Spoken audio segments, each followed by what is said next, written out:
ይሄ የምትመለከቱት ሰውዬ ከከፍተኛ ጥበቃ ከሚደረግላቸው አሜሪካ እስር ቤቶች ውስጥ 4 ጊዜ ያመለጠ ሲሆን የሚገርመው ግን 4ቱንም ጊዜ ያመለጠው አርብ 13 እየተባለ በሚጠራ ቀን ብቻ ነው። ይሄ ሰውዬ ግን ከእስር ቤት ለማምለጥ የተጠቀማቸው ስልቶች ግን በጣም የሚያስገርሙ ናቸው። አንዳንዴ እስር ቤት ውስጥ እንደሚሰራ ዶክተር ነጭ ጋውን ለብሶ እንደ ኖርማል ሰው በቀጥታ ከእስር ቤቱ በር ያመልጣል። ሌላኛው እና ሁለተኛው መንገድ ደግሞ ከብዙዎች እስር ቤት ያመለጠበት ስልት ደግሞ የለየለት የእብድ መንገድ ነበር። ኤድስ ይዞኛል ብሎ በረሃብ ምክንያት ሰውነቱ አጥንቱ እስኪታይ ድረስ ይከሳል። የውሸት የሕክምና ሰነድ በማዘጋጀት ከእስር ቤቱ ወጥቶ ወደ ሌላ ሐኪም ቤት ይወሰዳል። ሌላኛውም ሐኪም ቤት ከደረሰ በኋላ ግን ራሱ ወደ እስር ቤቱ ኃላፊዎች ደውሎ እኔ የስቴፈን ዶክተር ነኝ፣ ስቴፈን ኤድስ ሰውነቱን ስለጎዳው ልናተርፈው አልቻለም ብሎ የውሸት ሞቱን ራሱ ያውጃል። በእነዚህ መንገድ ነበር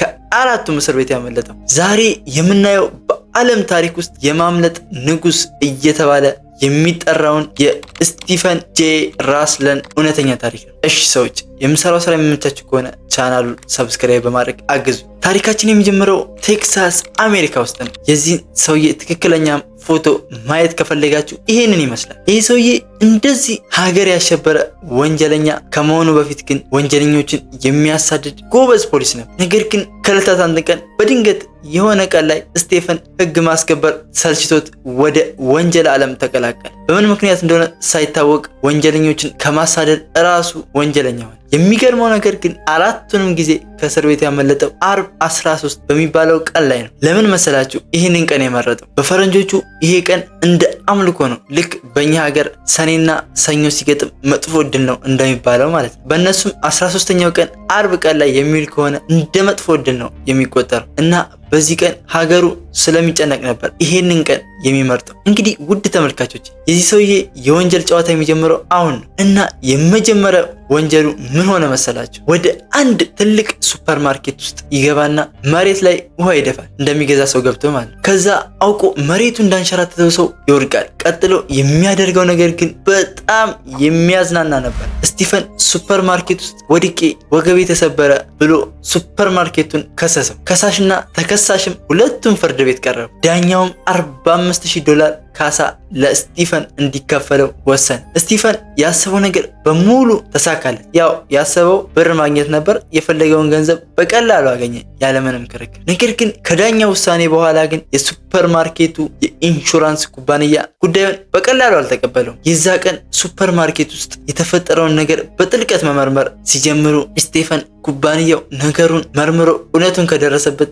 እስር ቤት ውስጥ መበስበስ አይቀርም ይልና ወዲያውኑ ወደ ፍሎሪዳ ከተማ ሸሸ። ፍሎሪዳ ውስጥ ግን ብዙም ሳይቆይ እንደፈራው ድርጅቱ እውነታውን ደርሶበት እዛው ፍሎሪዳ ውስጥ ቀጫም ተደርጎ ወደ እስር ቤት ተወረወረ። አብዛኛው ሰው እስር ቤት ሲገባ በቃ አበቃልኝ ብሎ ያዝናል አይደል? ስቲፈን ግን ገና እስር ቤት እንደገባ ከእስር ቤቱ ማምለጥ የሚችልበትን መንገድ ማሰብ ጀመረ። ውድ ተመልካቾች የመጀመሪያው የስቲፈን የማምለጫ ስልት ይህንን ይመስላል። ስቲፈን እስር ቤት ውስጥ እንደታመመ በማስመሰል ወደ እስር ቤቱ ክሊኒክ እንዲወስዱት አደረገ። ከዛም ከክሊኒክ ውስጥ የአንድን ዶክተር ጋውን እና ስቴቴስኮፕ የልብ ምት ማዳመጫ ሰረቀ። ጠባቂዎቹም ምርመራውን ከጨረሰ በኋላ ወደ ክፍል ወሰዱት። ያቺ የማምለጫው ቀንም አርብ ዕለት ኖቬምበር 13 ቀን ስቲፈን የዶክተሩን ነጭ ልብስ ለብሶ ስቴቶስኮፑን አንገቱ ላይ አንጠለጠለና ስልክ እንደሚያወራ ዶክተር በማስመሰል በዋናው በር በኩል ወደ ውጭ ወጣ። ጠባቂዎቹ ምንም አላወቁም ነበር። ደህና ደር ዶክተር ብለው በሩን ከፈቱለት። ተመልካቾች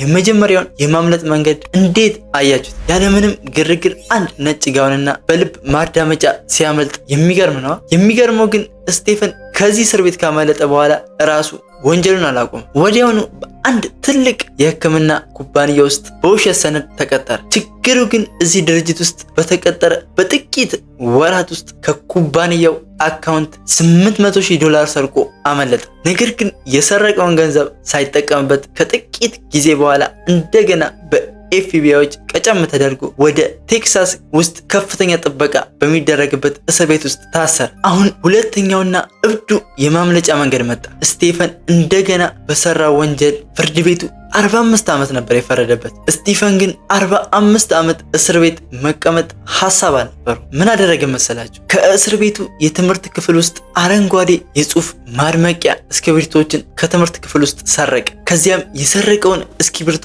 ቀለሞቹን አውጥቶ ባልዲ ውስጥ በውሃ በጠበጠ። ያንን የሚለብሰውን ነጭ የእስር ቤት ልብሱን በዚያ አረንጓዴ ውስጥ ዘፍቆ ሲያወጣው ልብሱ ሙሉ በሙሉ ነርሶች የሚለብሱትን አይነት አረንጓዴ ልብስ ሆነለት። አሁንም ልክ ከመጀመሪያው እስር ቤት ባመለጠበት ቀን ነበር ከዚህኛውም እስር ቤት አርብ ቀን 13 አረንጓዴውን ልብስ ለብሶ የሕክምና ባለሙያ በመምሰል በእስር ቤቱ በር ቀጥታ አመለጠ። ውድ ተመልካቾች እስኪ ያስቡት፣ አረንጓዴ እስክሪብቶ ቀለም ተጠቅሞ ከከፍተኛ ጥበቃ ከሚደረግለት እስር ቤት ሲያመልጥ። ይሄ ሰውዬማ መጀመሪያውኑ ከፖሊስ ይልቅ ወንጀለኛ ቢሆን ይሻለው ነበር። የሚገርም እኮ ነው፣ የሚያመልጥባቸው ዘዴዎች ይለያሉ እንደ ሀሳብ ነው። ነገር ግን ስቲፈን ትልቁና የዓለማችን ፖሊሶችን ያስደነገጠውን ማጭበርበር ገና አልሰራውም ነበር። ከዚህ እስር ቤት ካመለጠ ከጥቂት ጊዜ በኋላ እንደገና ተያዘ። አሁን ግን ፖሊሶቹ በሰውየው በጣም ተማረዋል። አሁንማ በፍጹም ከእጃችን አታመልጥም ብለው ከመጀመሪያዎቹ እስር ቤቶች በላይ ጥበቃ ወደሚደረግለት እስር ቤት አሰሩት። ሁሉም ሰው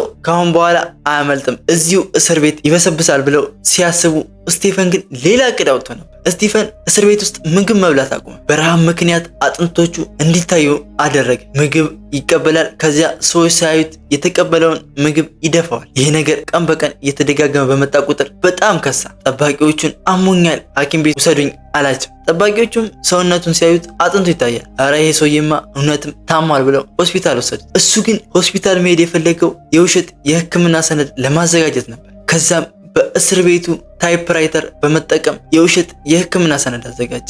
በሰነዱ ላይ ስቲፈን በኤድስ በሽታ ተይዟል፣ የመጨረሻው ደረጃ ላይ ይገኛል የሚል የሐኪም መረጃ አዘጋጀ። የእስር ቤቱ ኃላፊ ሰውነቱ የደረቀውን ስቲፈን ሲመለከተውና ሰነዱን ሲያነበው እውነት መስሎት ወደ ልዩ ሕክምና መስጫ ቦታ እንዲላክ አደረገ። ስቲፈን እዚህ ልዩ ሕክምና ቦታ እንደደረሰ ግን የሰራው ስራ ለማመን የሚከብድ ነበር። ሆስፒታሉ አካባቢ በነበረ የህዝብ ስልክ ለእስር ቤቱ ኃላፊ ደወለና ድምፁን ቀየር አድርጎ ሰላም፣ እኔ የስቲፈን ሐኪም ነኝ። በጣም አዝናለሁ። ስቲፈን ኤድስ በጣም ስለጎዳው ልናተርፈው አልቻልንም። ከጥቂት ሰዓታት በፊት ህይወቱ አልፏል ብሎ ነገር። እስር ቤቱን ለማሳመን ቀድሞ ተዘጋጅቶበታል። የውሸት የሞት ሰነድ አዘጋጅቶ ነበር። እስር ቤቱም ሰነዱን ተቀብሎ የስቲፈንን ጉዳይ ዘጋው። ተመልካቾች በነገራችን ላይ ግን ስቲፈን ከመጀመሪያው ፖሊስ መሆኑ ከነዚህ እስር ቤቶች ለማምለጥ በጣም ጠቅሞታል። ስቲፈን የራሱን ሞት አውጆ በነፃነት መኖር ጀመረ። ችግሩ ግን በዚህ ሁላ መንገድ ከእስር ቤት አምልጦ ብዙም ሳይቆይ ከጥቂት ወራት በኋላ በድጋሚ ተያዘ። በአሁኑ ግን ፍርድ ቤቱ እብድ የሆነ ውሳኔ ወሰነበት። ዳኛው ይሄ ሰውዬማ አየር ላይ እንኳን ቢታሰር ያመልጣል በማለት የእድሜ ልክ እስራት ፈረደበት። ለየት የሚያደርገው ግን እዚህ እስር ቤት ውስጥ ግን ቀኑን ሙሉ ጨለማ ክፍል ውስጥ ብቻውን ታስሮ ነው የሚቆየው። ውድ ተመልካቾች የዛሬው ታሪካችን ይህን ይመስል ነበር። ከዚህ ታሪክ እንደተማራችሁበት ተስፋ አድርጋለሁ። ቪዲዮን ከወደዳችሁት ላይክ፣ ሼር፣ ሰብስክራይብ በማድረግ የቻናላችን ቤተሰብ ይሁኑ። በሚቀጥለው በሌላ እውነተኛ ታሪክ እስከምንገናኝ በያላችሁበት ሰላማችሁ ይብዛል። ባይ